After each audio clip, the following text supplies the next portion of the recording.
So in our office, when patient come for implants, first thing we take CT scan. That helps us determining that if patient has enough bone or not.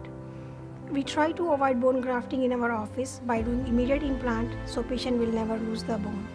Patient get the extraction and implant at same time so we can freeze the bone same level.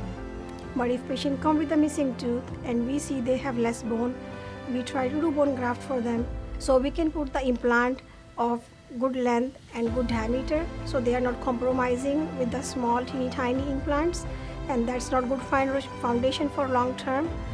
When we do bone graft, we wait 3 months, almost 2 to 3 months, take 3D CT scan again, make sure patient got enough bone to place good size implant, because we want to make sure foundation is strong before we put crown on that. Good foundation so patient can outlast the implant and patient can have long lasting good chewing implant supported too.